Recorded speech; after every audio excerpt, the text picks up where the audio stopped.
What if GTA 6 let you stash weapons in your car instead of having to carry a personal arsenal? What if the cops didn't magically know where you were, but had to track you down using a description system and CCTV camera footage? And what if the ocean was more than just a pretty backdrop? What if it included ample marine life, shipwrecks, and other fun discoveries to look for? These are the top 10 features that I'm most excited about coming from GTA 5 to GTA 6. If you don't know me, I'm Sav. This ain't your average YouTube clickbait. Let's dive in.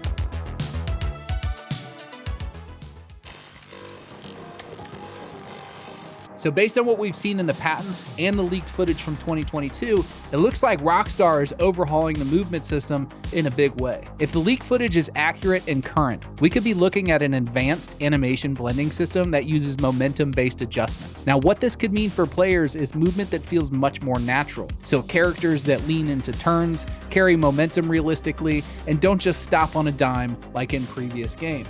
The patents also suggest dynamic footwork adjustments based on terrain. If this makes it into the final game, we might see characters naturally adjusting their steps on stairs, slopes, and other uneven surfaces with posture changes for obstacles and even tight spaces. Now here's where this gets interesting. If these systems apply to NPCs too, crowds could feel significantly more alive than anything we've seen in a GTA game before. But again, this is all based on leaked footage that may not represent the final product. Now, between the trailer and some of the patents, I think we're getting a huge environmental physics change as well. If what we're seeing is accurate, then trash, debris, and other vegetation might respond dynamically to wind, vehicles, and even foot traffic. Some of the trailer footage shows what appears to be more interactive street objects, like leaves blowing in the wind or trash being picked up on the side of the road.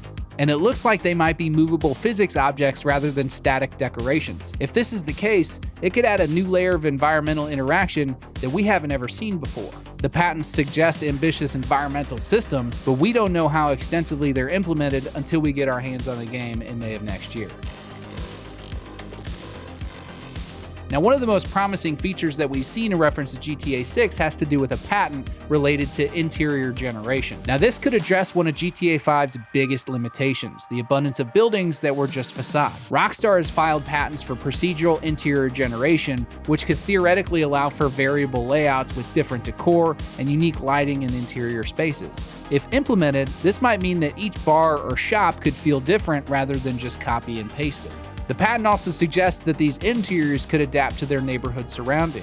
So for example, upscale areas might have fancier interiors. Different districts might have different architectural styles and furnishings. NPCs in these spaces might also behave contextually. What's interesting is that this patent isn't just about interior generation, it's about NPC tagging as well. As a matter of fact, the patent in its entirety is more of a tagging system. So it tags interiors with certain tags or descriptors that help the AI kind of generate what that interior should look like based on the tags associated with it. So wealthy, poor, dirty, clean, that kind of thing.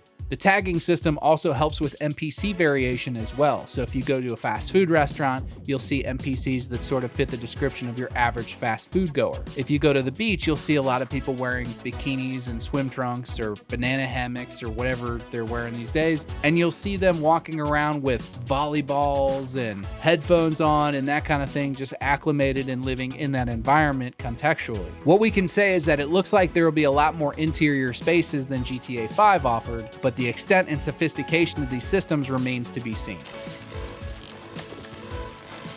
Now this one's really exciting. Based on some of the leaks and the patent filings, it looks like the police system is getting a major overhaul as well. If you go back to the September 2022 leaks, you'll see various different clips that kind of give you a better idea how the police are going to behave in GTA 6.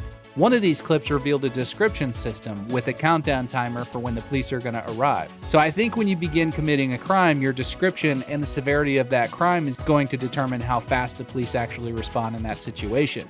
If you're a known criminal and you match a description of somebody committing a crime previously, and the level of severity for the crime you're committing is rather high, you can expect the police to show up promptly. If you're just jacking somebody's car off the street, you may not get tagged right away. You may have time to take that vehicle wherever you're trying to deliver it and unload it before the police actually show up and start asking questions. By that time, they may have a description of your clothing and you can just go and change your clothing. But this will allow you to employ actual evasion tactics like changing clothes and ditching vehicles or even blending in with crowds. I'm still not convinced that window tint and other vehicle customizations won't play a factor in how quickly you're recognized by the police.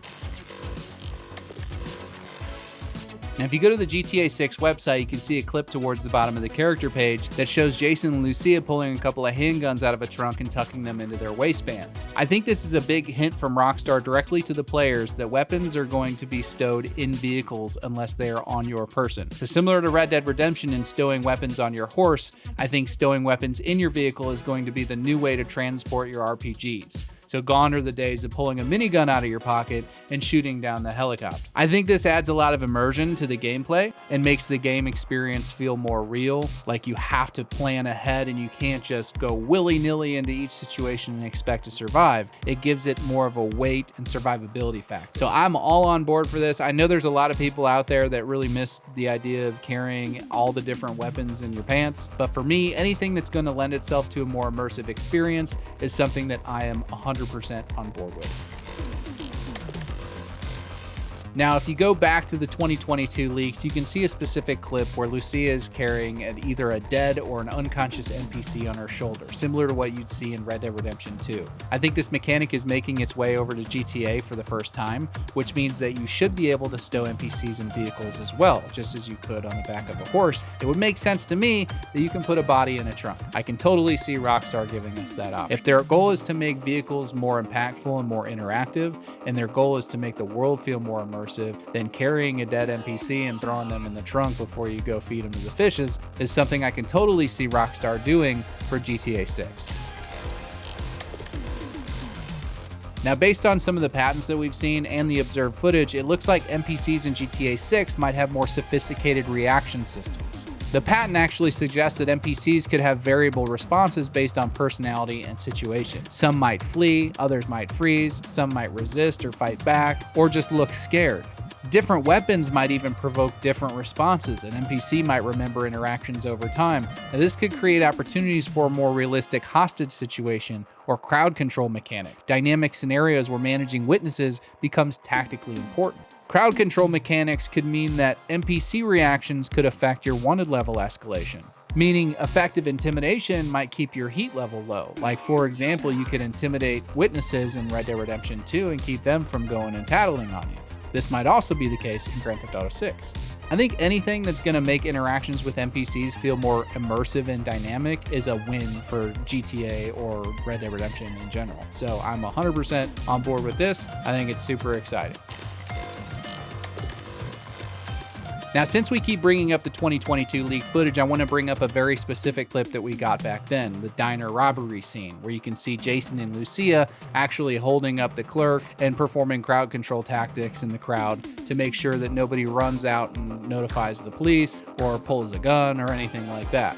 It also looks like we're going to get a menu-based command system for Jason and Lucia. So what I mean by that is if you're playing as Jason or Lucia and you want the other individual to defend or go get the car or do crowd control, you can do that. You can kind of give commands on the fly while you're doing whatever you need to do, so you kind of feel more like a team unit, as a Bonnie and Clyde situation should feel. It makes total sense to me that Rockstar would give us these mechanics, and it definitely is backed up by Game Roll's leak where he talks about you'll be able to play as one or the other or both at the same time. This is one I find really exciting, especially if they give us the ability to send the other player out to go grab a car.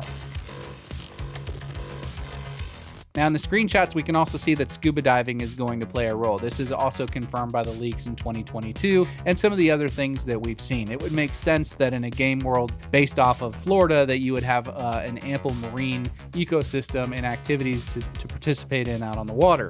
And based on what we've seen in the 2022 leaks, it looks like there's also going to be shipwrecks, treasure sites, smuggling routes, unique underwater locations. I also think we're going to be getting things like deep sea fishing, treasure hunting, and underwater photography, making life out on the water a whole other game in and of itself.